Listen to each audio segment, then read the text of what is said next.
March 13th, 1977. Dunedin, Florida.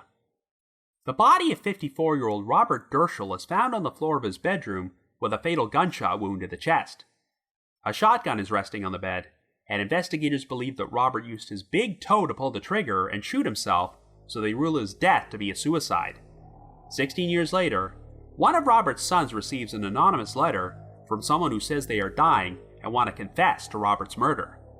Even though the Dirschels learn about a potential suspect who might be the writer, the authorities refuse to reclassify Robert's death as a homicide, so the actual circumstances of how he was killed remain unknown. After that, the trail went cold.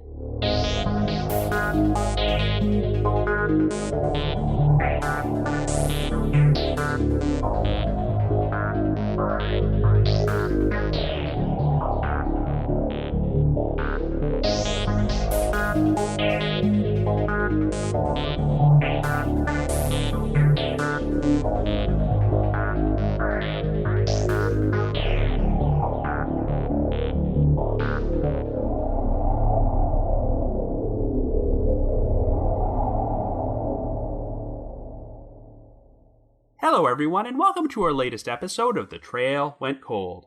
I'm your host Robin Warder, and this week, we're going to be covering a strange and rather overlooked case about a suspicious suicide which was once featured on Unsolved Mysteries: the unexplained 1977 death of Robert Dirscherl. So as I'm sure you probably know, the third season of the Unsolved Mysteries reboot was released on Netflix last month, and one of their episodes covered the 2013 death of a man named Patrick Mullins, who supposedly killed himself with a self-inflicted shotgun blast while out boating in Tampa Bay, Florida. But of course, there were enough suspicious discrepancies to make his family believe he was the victim of foul play. Well, I'm certainly planning to do a Trail Went Cold episode about that case sometime in the future, but while I was watching the Unsolved Mysteries coverage of Patrick Mullins' death, I immediately had flashbacks to another case they once featured on the original series, which had a number of similarities. Robert Dirschel's case took place in Dunedin, Florida, which is located near Tampa Bay, and he was also killed with a shotgun blast. The police ruled his death to be a suicide, and theorized that he used his big toe to pull the shotgun's trigger while it was lying on his bed, and yeah, I'm sure you can already see how problematic this scenario is, and why Robert's family believed he was the victim of foul play. Over the next few decades, there would be a number of odd developments, including an anonymous confession letter and an encounter with an alleged psychic who seemed to know an awful lot of inside information about the case.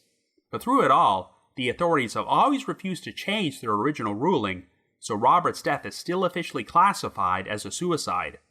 One of Robert's sons, Daniel Dirscherl, would publish a book about this story titled Healing Wounds: The Redemption Legacy, and it will be one of the primary sources on this episode as we analyze one of the strangest suicide cases you'll ever hear about.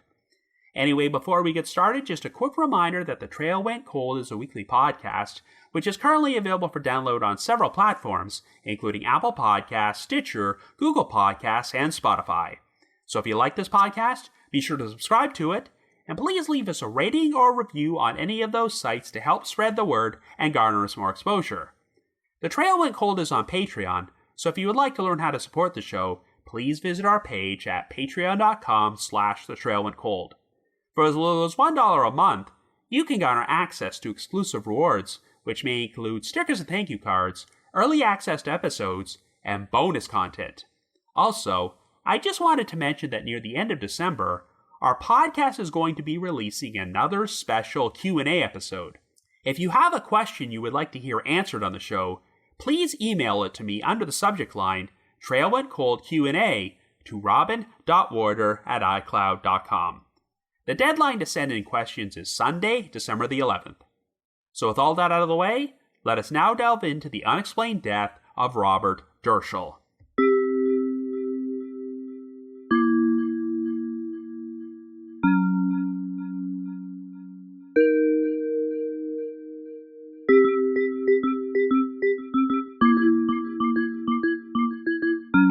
Our story begins in 1977 in Dunedin, Florida, which is located on the Gulf Coast in Pinellas County and is part of the Tampa Bay, St. Petersburg, Clearwater area.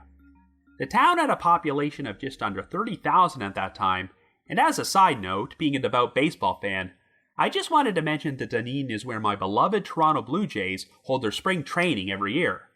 In fact, the Blue Jays played their very first spring training game here as a major league team just 2 days before this crime took place.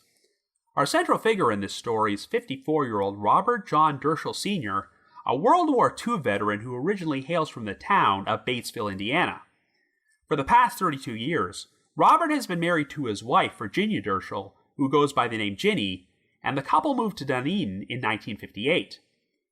Robert is employed as a traveling sales representative for Hillenbrand Industries, a company which specializes in hospital furniture. The couple have 5 children named Candace, Robert Jr., George, Guy, and Daniel, who is the youngest at 14 years old and still living with his parents. The 4 oldest children have since gotten married, and Robert and Ginny currently have a total of 6 grandchildren, with a 7th on the way.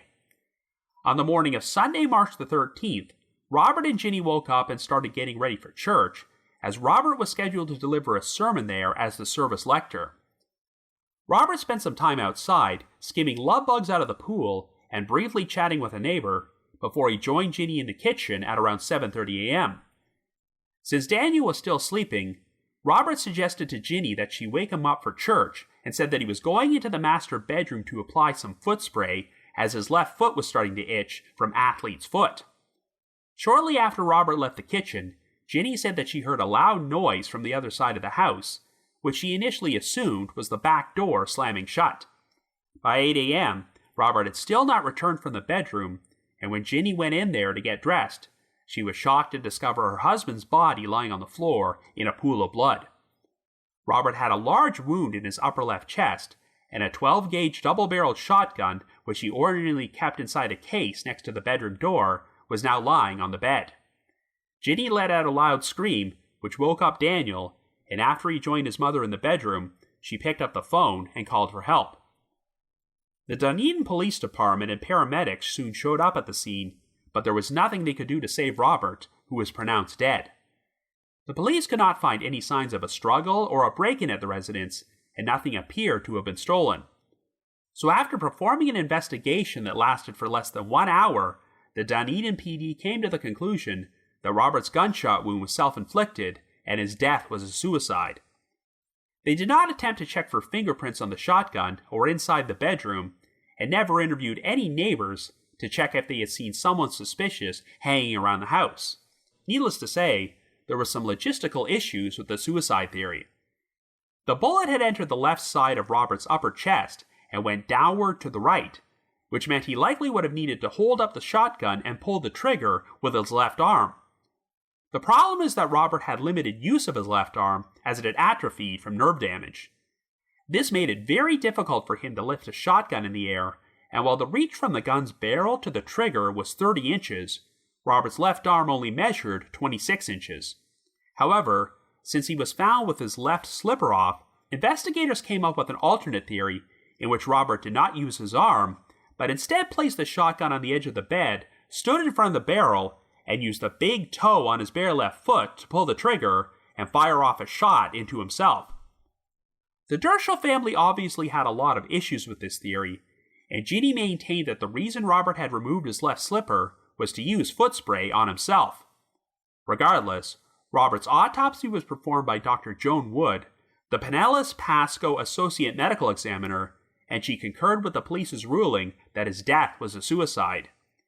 Even though the Dirschells did not agree with this, they were powerless to do anything about it, and pretty much moved on with their lives until an unexpected event took place 16 years later.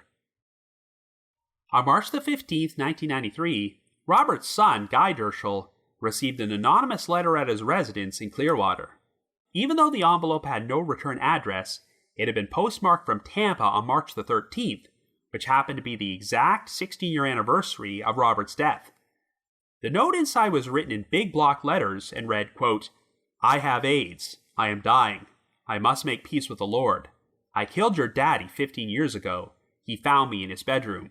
I had no choice. Please pray for me." End quote. This prompted Guy to deliver the letter to the Dunedin PD, who agreed to take a fresh look at the case. They also provided the Dirscherl family with copies of the original police reports, which they had never seen before. Well, the Dirschels found the reports to be filled with inaccurate information, further affirming their belief that Robert's death was not a suicide. I mentioned earlier that Robert had issues with his left arm, as 2 years before he was killed, he underwent spinal surgery in an attempt to relieve chronic pain he was experiencing in his neck due to an arthritic condition. Well, the surgery was unsuccessful and only worsened the problem, as it led to nerve damage, which caused Robert's left arm to atrophy and become shorter than his right arm.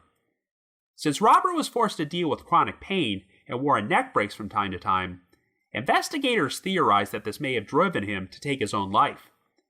Well, the problem is that they came to this conclusion based on information that was provided by unreliable witnesses outside the Dirscherl family, such as a nurse who had described Robert as being a quote-unquote bedridden vegetable following his unsuccessful surgery. However, this nurse had not actually seen Robert during the 2-year period between his surgery and his death, and his family maintained that in spite of his neck and arm issues, Robert still continued to remain a happy man who was able to travel, continue his work as a salesman, and maintain an active social life. At the time of his death, Robert was making 3 times the national average for a salesman, had nearly paid off his house, and had no debt or issues with his marriage. His loved ones described him as a devout Catholic who never would have considered the option of suicide. Another piece of evidence that investigators seemed to misinterpret was a note found in Robert's residence which was titled Bruce/Will, which gave them the impression that Robert had prepared a will in anticipation of taking his own life. In actuality, Robert had written the note months prior to his death as a reminder to meet with their family attorney named Bruce, who would advise Robert and Ginny to review their wills because of recent changes that were made to Florida law. The police report also erroneously stated that the note was found on Robert's bed when it was actually found on a notepad inside his office. To the Dirschels' disappointment, the original crime scene photos were inexplicably missing from the police file and could not be found. The file did contain some sketches that the police had made of the scene, but the family believed that certain details were inaccurate. The sketch showed the muzzle of the shotgun dangling over the edge of the bed on the south side of the bedroom, while Robert's body was resting on the floor a couple of feet away on the west side of the room. When Ginny and Daniel first entered the bedroom in the morning, they maintained that they saw the shotgun lying on the bed facing east, with its muzzle pointed at the headboard, which was the exact opposite direction of Robert's body. They theorized that one of the officers who arrived on the scene may have moved the shotgun in order to unload and clear it, and then placed it back on the bed in a different position before the sketch was made.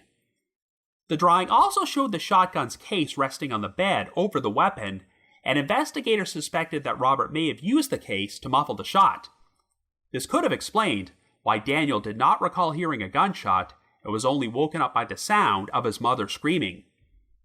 However, Daniel and Ginny claimed that the gun case was not on the bed when they first entered the room, and believed that the officer who moved the shotgun may have used the case to handle it in order to avoid leaving any fingerprints. The police reports also confirmed that Robert did not have any powder burns on his fingers to suggest he had handled a gun, and even if he was feeling suicidal, why would he go to the trouble of using his toe to fire a shotgun at himself, particularly since Robert owned a loaded German Luger handgun which he kept in a drawer on his nightstand at the time of his death. Even though Robert usually kept his ammunition separate from his shotgun, he had gotten into the habit of keeping it loaded following the death of the family dog, so his loved ones did not find it implausible that an intruder could have entered the residence, got their hands on the shotgun, and used it to murder Robert. While the Dunedin PD agreed to review the case, it turned out that their current chief of homicide was James Allen Mackenzie, a former patrolman who had been the first officer to arrive at the Dirscherl residence on the morning Robert was killed and wrote up one of the original reports. Mackenzie did not believe that the confession letter was authentic and still felt the evidence supported the original suicide ruling, so the Dirschels had no luck convincing him to reclassify Robert's death. However, the case took another bizarre turn in February of 1995 when Ginny's sister, Fran Bruning, shared a surprising story. Fran had traveled from Batesville, Indiana to Dunedin in order to pay her sister a visit before she hopped on an Amtrak train to Los Angeles to go see her son Bob. The train had made a stopover in New Orleans, where a young blonde woman who appeared to be in her late 20s climbed on board and entered Fran's compartment. According to Fran, the woman stared at her for a while until she finally approached her and referred to her by name. Fran did not know who this woman was, but was taken by surprise when she mentions the name of her deceased husband, Earl, and accurately stated that Fran's deceased father was a doctor named John. The woman then said, quote, "They're here with Bob," before confirming that she was referring to Fran's former brother-in-law, stating, quote, "Your sister's husband Bob, and he was murdered 15 years ago. The woman soon introduced herself as Nancy Durham and assured Fran that she was not a psychic, but rather someone who had started receiving messages from the quote-unquote other side since the death of her own father, who passed these messages along to her.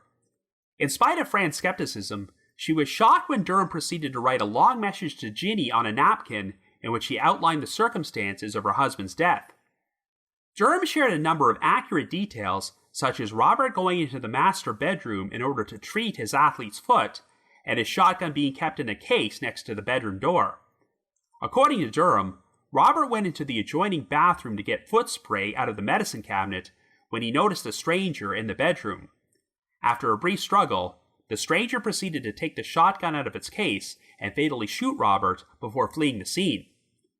Durham also recommended that the family seek the assistance of a quote-unquote competent psychic who already does police work in order to help convince the authorities to reverse the original suicide ruling. After the train arrived in Los Angeles, Fran introduced Durham to her son Bob before they parted ways. Durham left a forwarding address for Fran on the napkin and mentioned that she worked for a realtor in Maui named Moses and was planning to get married in Hawaii the following fall. Bob was so taken aback by the whole situation that he made a recording of his mother recounting the full story. Tragically, Fran would pass away only 5 months later at the age of 77 and never got the opportunity to reconnect with Durham. Naturally, the rest of the Dirscherl family were quite skeptical about the whole story, but could not deny the fact that Durham seemed to know a lot of details about Robert's death and their family history which she should not have known.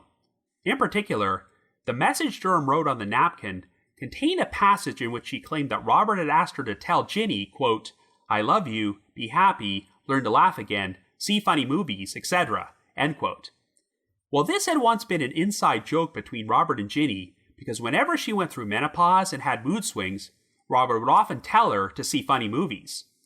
As you recall, Durham told Fran that she worked for a realtor in Maui named Moses, and Daniel soon learned that a company called Robert Moses Realty did exist there. When Daniel phoned the company, he received confirmation that a woman named Nancy Durham was employed by them, but she was on vacation for a few weeks. Over the next few months, Daniel left several messages for Durham, but she never got back to him, and even after he was given the phone number for an apartment complex where she lived, Daniel still could not get in touch with her. Daniel then decided to write some letters to Durham, asking her to contact him, but all he received was an envelope postmarked from Honolulu, which contained a magazine ad for a psychic spiritual healer, but no return address. In the end, no one from the Dirscherl family was able to make any further contact with Nancy Durham. But interestingly enough, another passage from the message on Durham's napkin turned out to be prescient, as it read, quote, "The police wanted to solve too quickly and were wrong. It happens, but the new police will be correct." End quote. Well, sure enough, in October of 1995, 8 months after the encounter, the Dunedin Police Department wound up being dissolved, so the case wound up in the hands of the Pinellas County Sheriff's Office.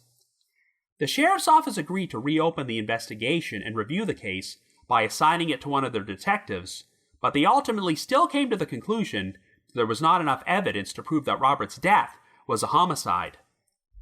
The Dirscherl family decided to contact Unsolved Mysteries, who agreed to feature the story on an episode which aired in February of 1997. However, while the segment was being filmed, Daniel was contacted by a childhood friend named Ingrid French, who had obtained a copy of the confession letter and now believed she had a pretty good idea who wrote it. Ingrid believed that the writer may have been a former boyfriend of hers named Matt, who had also been a schoolmate of Daniel's. Matt was still a teenager at the time of Robert's death and had visited the Dirscherl residence on a number of previous occasions. As he got older, Matt had a number of scrapes with the law and spent time in jail on drug charges and for such crimes as burglary and breaking and entering. He also apparently had a habit of frequently using the word daddy, which is how the writer of the confession letter referred to Robert. But most importantly, Matt died of complications due to AIDS only a few years after the letter was sent. Ingrid was able to obtain a copy of a letter Matt had once written to another girlfriend, and Daniel provided it to the Pinellas County Sheriff's Office in hopes of comparing it to the confession letter. Frustratingly, the Sheriff's Office wound up misplacing the letters for several months before they were finally sent to the Florida Department of Law Enforcement, but the results of the handwriting analysis were inconclusive. When the Unsolved Mysteries segment about the case finally aired, a bunch of new phone tips were received by the show's telecenter, but most of them turned out to have no value. Unfortunately, the Dirscherl family would suffer another tragedy 3 years later, when Ginny passed away in January of 2000 at the age of 73, without ever receiving any answers about what happened to her husband. In 2010, the non-profit organization Parents of Murdered Children connected the Dirscherl family with 2 outside experts from California who agreed to take a look at Robert's death. One of them was a San Francisco-based forensic pathologist named Dr. Judy Melinek, who concluded that the original suicide ruling should be reclassified as a homicide. The other expert was a forensic pathology consultant from San Diego named Dr. Harry Bonnell, who believed that at the very least, the cause of Robert's death should be changed to undetermined. Well, even though these findings were presented to Dr. Noel Palma, the deputy chief medical examiner in Pinellas County, he still concluded that the original suicide ruling was correct. Dr. Palma expressed his belief that if Robert's death was a homicide, the assailant would have had to fire the gun while holding it upside down due to the outline of the gun's non-firing barrel above the entry wound. The Dirschells refused to accept Palma's conclusion, and in 2012, Daniel published a book about his father's case titled Healing Wounds, The Redemption Legacy.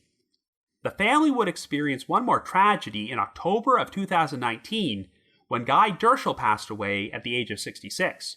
However, Robert's other 4 children are still alive and continuing to seek answers about his death, but the case continues to remain shrouded in mystery. So I guess you could say the trail went cold.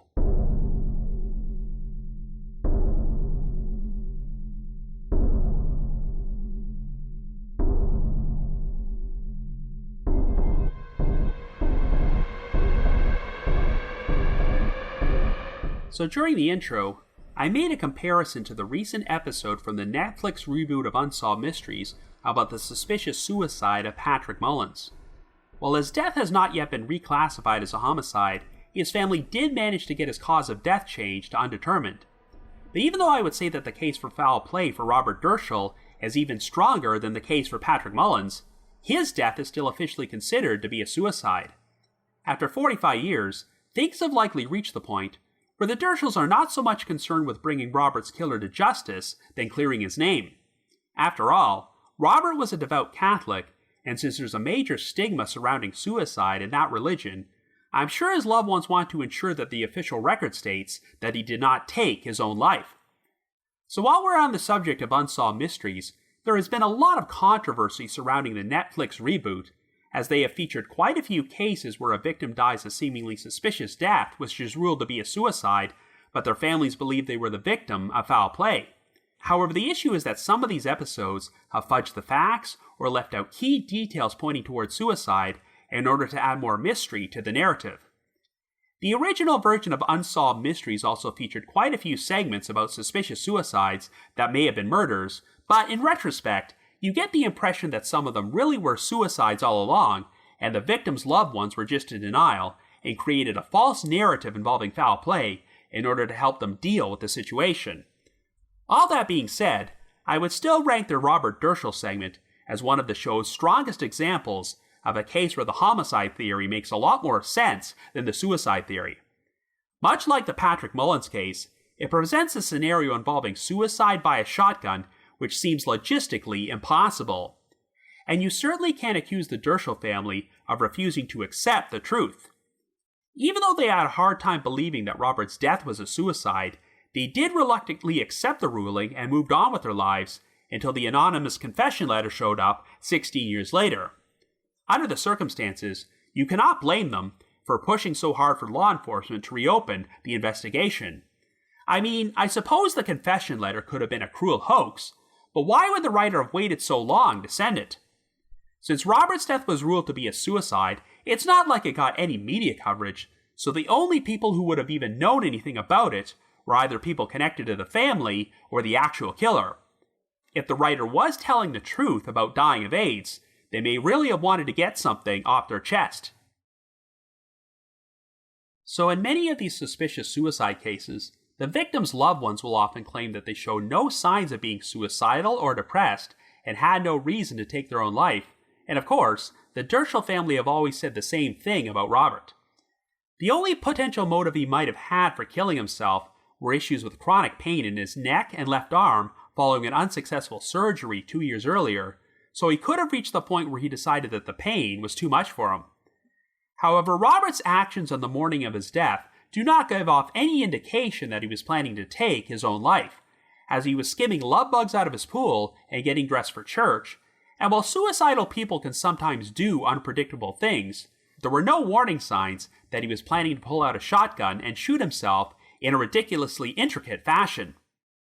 But what's ironic is that Robert's chronic pain issues actually make the suicide theory less plausible. The trajectory of the bullet seemed to indicate that Robert would have needed to fire the shotgun with his left hand, but the complications from the surgery caused his left arm to atrophy and become inches shorter than his right one. Furthermore, his left arm was so weakened that it was difficult enough for him to raise it over his head, let alone hold up a shotgun and fire it. I'm sure the investigators realized this, which is why they came up with a scenario where Robert shot himself by using the big toe on his left foot to pull the trigger. It's also worth noting that when police first arrived at the scene, they noticed a phone book lying on the bed near the shotgun, so they briefly proposed a scenario where Robert used the phone book to discharge the gun.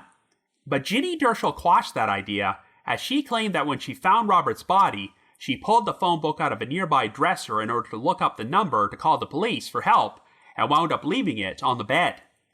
If Robert was feeling suicidal, it would have been so much easier for him to grab the pistol that he kept in that same dresser, but I suppose that if he wanted to kill himself in a manner which would fool people into believing that his suicide was a homicide, he could have gone to the trouble of using his toe to pull the trigger. Robert did have a $100,000 life insurance policy, which was not paid out to his family since his death was ruled to be a suicide, so that's the only possible motive I can think of for him staging the whole thing in such a complicated fashion. But the problem is that the evidence suggests that this would have been physically impossible. I previously mentioned that when the Dirschells got to view the police file many years after the fact, all of the crime scene photos were inexplicably missing, so all they had to work with were the original police sketches of the scene. The sketches are available for viewing in Daniel Dirschell's book and show the barrel of the shotgun dangling over the edge of the bed on the south side of the bedroom, while the outline of Robert's body is located on the floor on the west side of the room. Theoretically, Robert could have stood or sat near the bed and used his toe to pull the trigger and fire off a shot into himself, but the issue is that his body was found about 6 to 8 steps away. Would Robert have been physically capable of moving that far after receiving a shotgun blast to the chest? The other problem is that the sketches may not have been accurate, as Ginny and Daniel have always maintained that when they first entered the bedroom, they saw the shotgun lying on the center of the bed with its muzzle facing the headboard on the east side of the room, so they suspect that one of the officers might have moved the gun before the sketches were made. If their account is accurate, and the shotgun barrel was facing in the complete opposite direction of Robert's body, then there's no way he could have used it to fire off a shot into himself. It just seems far more likely that an outside party shot Robert before tossing the gun onto the bed and fleeing the scene. They always say that police should treat every death scene as a potential homicide until the evidence points otherwise, but here, the Dunedin PD did the exact opposite and ruled Robert's death to be a suicide after less than an hour of investigation. So if Robert's killer left any physical evidence behind, such as fingerprints, we'll never know, since the police never even bothered to check for it. I mean, I will concede that if this was a homicide, the circumstances are quite unusual, because why would someone enter the Dirscherl residence on broad daylight on a Sunday morning and shoot Robert while his wife and son were still in the house? Not to mention that even though Ginny thought she heard a loud bang, she initially thought it was the back door slamming shut rather than a gunshot, and Daniel did not recall hearing a gunshot at all and somehow managed to sleep through it. But it still blows my mind that the Dunedin PD looked at the scene and did not believe there were enough suspicious discrepancies to merit a more thorough investigation. According to Daniel, over the past 45 years, law enforcement has dreamed up no less than 7 different theories to explain how Robert could have killed himself. Most of these theories seem to defy the laws of physics and common sense, yet they still continue to push them rather than acknowledge the possibility that the suicide theory might be wrong and Robert was actually murdered. The original suicide ruling was made by Dr. Joan Wood, who was the associate medical examiner for Pinellas and Pasco County at that time, before she became medical examiner a few years later. However, Dr. Wood never actually visited the crime scene and made a ruling based solely on the police reports. She would go on to become quite a controversial figure, as at least 2 innocent men were charged with murdering their infant children based on Wood's incorrect rulings that the babies were violently shaken to death, when in actuality, they died accidentally by rolling out of their beds. And while I don't have time to go into the full details here, if you want to delve into a major rabbit hole, do an online search about the suspicious 1995 death of Lisa McPherson. She was a member of the Church of Scientology, and after she died in their care, Dr. Wood completed the autopsy report and ruled that McPherson was the victim of negligent homicide. The church would be indicted on 2 felony charges, but the charges were eventually dropped after Wood decided to change McPherson's cause of death to accidental. This was a very unpopular and controversial decision which caused such a backlash that it prompted Wood to resign as medical examiner, but like most Pinellas County officials, she refused to waver from her original ruling that Robert Dirscherl's death was a suicide. The Dirschels would hire 2 outside experts who agreed to look at the case pro bono and ruled that Robert's death should have either been reclassified as a homicide or undetermined, and they did not receive any payment from the family for their work. Yet even though Dr. Wood was no longer around by this point, the deputy chief medical examiner in Pinellas County still refused to overturn her original suicide ruling. So I'm sure the Dirschels believe that trying to implement any change in this investigation is like pulling teeth. I don't get the impression that Robert had any known enemies, so I acknowledge that there doesn't seem to be any motive to murder him. But I do think there's a strong possibility that his death was a result of a burglary gone wrong, which would explain why Robert was shot with his own gun. One of the main reasons police did not believe that any foul play took place is because there was no signs of a struggle or any forced entry at the residence, but Ginny claimed that all the doors and windows were unlocked that morning, so it would have been easy for someone to sneak into the house undetected. Robert had spent the first part of the morning at the pool and in the kitchen, so when he walked into the master bedroom to treat his athlete's foot, he very well could have taken a burglar by surprise. If a struggle ensued, the perpetrator could have grabbed Robert's shotgun from the case where he kept it inside the bedroom and used it to shoot him. Hell, after Robert spotted an intruder, perhaps he was the one who grabbed the gun, but wound up being overpowered. The intruder may not have initially had any intention of killing Robert, but shot him in the heat of the moment.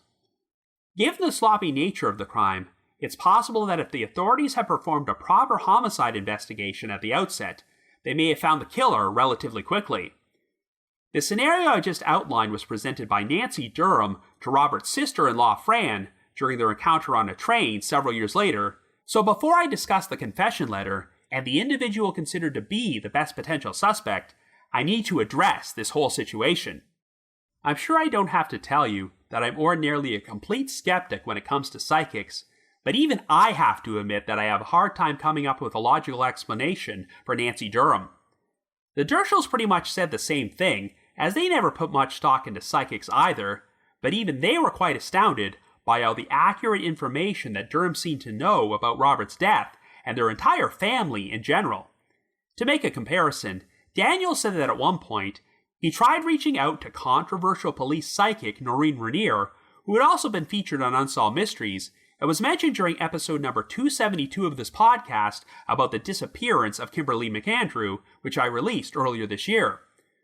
Rainier told Daniel that if he wanted her assistance with his father's case, she would charge them $650 for the first session, which I'm sure was a major red flag.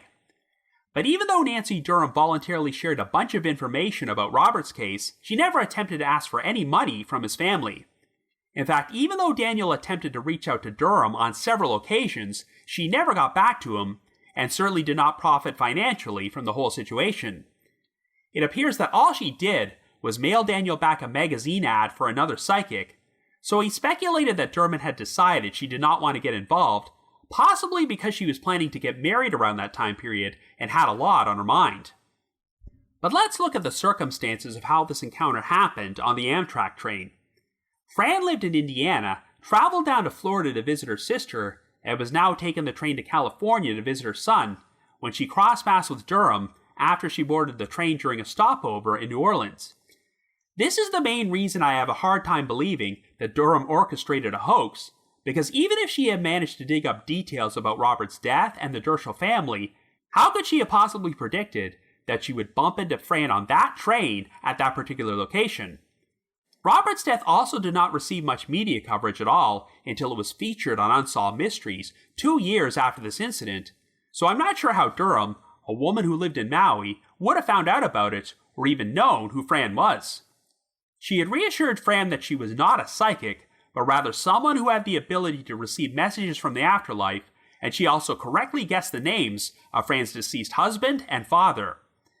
The other potential explanation is that Fran herself could have fabricated this entire encounter in an odd attempt to offer her family false hope that Robert's death was not a suicide.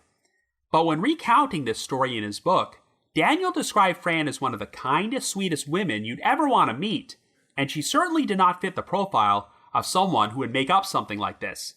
Besides, when the train arrived in Los Angeles, Fran introduced Durham to her son Bob, so we know that this woman actually existed. And when Daniel tried to track her down, he received confirmation that a Nancy Durham did work at Robert Moses Realty in Maui, so everything about Fran's story did check out, and I don't know how Fran could have dug up that information on her own if she was attempting to fabricate a false story. So I'm honestly at a loss to explain the whole situation, but even if you disregard the whole psychic angle, the scenario that Durham provided about Robert encountering a stranger in his bedroom who shot him does sound pretty plausible. So the only individual who has ever been pushed forward as a potential suspect is the former family friend and neighbor named Matt, whose full name has never been released publicly. I know Matt was still a teenager when Robert's death took place, but he had been to the Dirscherl residence on numerous occasions, had a criminal history which included arrests for burglary, and most importantly, he died of AIDS sometime during the 1990s. Given that the writer of the confession letter claimed that they were dying of AIDS, it seems like quite a coincidence that someone with all these connections to the Dirscherl family would succumb to the disease only a few years after the letter was sent.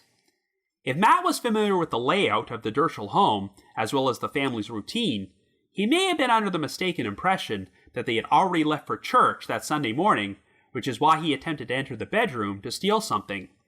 If Robert caught Matt inside the bedroom, I'm sure he would have recognized him, so this may have caused Matt to panic, and things escalated to the point where he grabbed Robert's shotgun from his case and used it to murder him. I know that Nancy Durham wrote that the killer may have been under the influence of drugs, and Matt did have some drug charges on his rap sheet, so he may not have been in the most rational state of mind when he pulled the trigger. Now, in Daniel's book, he was reluctant to flat out accuse Matt of killing his father, as he felt immense sympathy for Matt's parents. They had already gone through the trauma of losing their son to a terrible disease at a young age, so I'm sure they didn't need to hear about him getting accused of murder without any direct evidence. In fact, if the confession letter was a cruel hoax, one possible explanation is that the writer could have had some sort of grudge against Matt and exploited the fact that he was dying of AIDS in order to craft a fake confession letter falsely implicating Matt in a murder. After all, even though the writer said they needed to quote-unquote make peace with the Lord and clear their conscience, they never actually signed their name. If they were really dying of a serious illness, they wouldn't have anything left to lose by making a full confession at that point, since they're not likely to live long enough to spend much, if any, time in prison. And one part of the letter which seems odd is that even though it was postmarked and sent on the exact 16-year anniversary of Robert's death, it contains the line, quote, "I killed your daddy 15 years ago. However, there might be an explanation for this discrepancy. Matt's former friend, Ingrid French, managed to dig up a 4-page letter that Matt's parents had sent out to numerous people they knew to explain the challenges of him living with AIDS and thank everyone for their thoughts and prayers. Well, this particular letter was dated on March the 16th, 1992, which would have been right after the 15-year anniversary of Robert's death. So the Dirschrls have theorized that perhaps Matt or one of his family members wrote up the confession letter around the same time and were planning to mail it out, but for whatever reason chose not to. They then decided to send the letter 1 year later, but did not change any of its contents, which is why it reads, quote, "I killed your daddy 15 years ago, even though the 16-year anniversary had passed." If Matt was too ill to write the letter himself and asked someone else to do so on his behalf, this could explain why the handwriting analysis comparing the letter to other writing samples from Matt was inconclusive. Of course, if Matt was the killer, then he obviously can never be prosecuted for it, since he's been dead for 3 decades. And since this wasn't initially treated like a homicide investigation, and there isn't any physical evidence available, such as DNA or fingerprints, I'm not sure if there's any way to posthumously prove that Matt could have done this. I suppose that the only way to conclusively close the case is if Matt ever confessed or spoke about the crime to someone else, and they have yet to come forward. Even if there can never be true justice in this case, the Dirschrls have always believed that the top priority is to clear Robert's name and have him officially recognized as the victim of a homicide instead of a suicide. But while 45 years have passed and the people who originally worked on this case are no longer in power, it seems like Pinellas County officials have no interest in admitting that mistakes were made and changing the original ruling. Overall, I think this was one suspicious suicide case from Unsolved Mysteries, which was definitely a homicide, and I hope that Robert Dirscherl and his family can receive official acknowledgement about this fact. So if by chance you happen to have any information about the death of Robert Dirscherl, please contact the appropriate authorities. But if you just have your own thoughts about what happened, feel free to leave me a comment or send me an email to robin.warder@icloud.com. That's robin.warder@icloud.com. Also, like I mentioned in the intro, our podcast is going to be releasing another Q&A episode near the end of the year, so if you would like to send me any questions to be answered on the show, please email them to me under the subject line Trail Went Cold Q&A to robin.warder@icloud.com. The deadline to send in questions is Sunday, December the 11th. Now the reminder that The Trail Went Cold is on Patreon, so please visit patreon.com/thetrailwentcold to learn how you can support our podcast and become eligible for some pretty neat rewards. This past month, I released a special Halloween-themed bonus episode about the infamous Falcon Lake incident, where a man named Stephen Michalak supposedly came across a UFO inside a provincial park in Manitoba, which caused him to receive some unexplained burns on his body. I've also dropped an exclusive bonus episode from my spin-off podcast, The Path Went Chilly, in which myself and my 2 co-hosts, Jules and Ashley, cover yet another case from Unsolved Mysteries, the unexplained 1990 death of Chad Maurer. And for our patrons in Tier 3, I've recorded another new audio commentary track, which can be played over a classic episode of Unsolved Mysteries. I'd also like to give a shout out to our most recent listeners who have signed up with us on Patreon this week, and they are Ale, Laura S., and MJH. Thank you so much for your support. I just wanted to give another shout out to my supporters at the Unsolved Mysteries message board at the Sitcoms Online forum and the Unresolved Mysteries subreddit. I need to provide a big thanks to Miguel Foote, who edits and assembles this podcast together for me, and Vince Nitro, who composes the eerie music you hear on every episode. If you haven't already, you can like us on Facebook, follow us on Twitter, or leave us a rating or review on Apple Podcasts, Stitcher, Google Podcasts, or Spotify. So have yourselves a good week and join us next Wednesday for another brand new episode of The Trail Went Cold.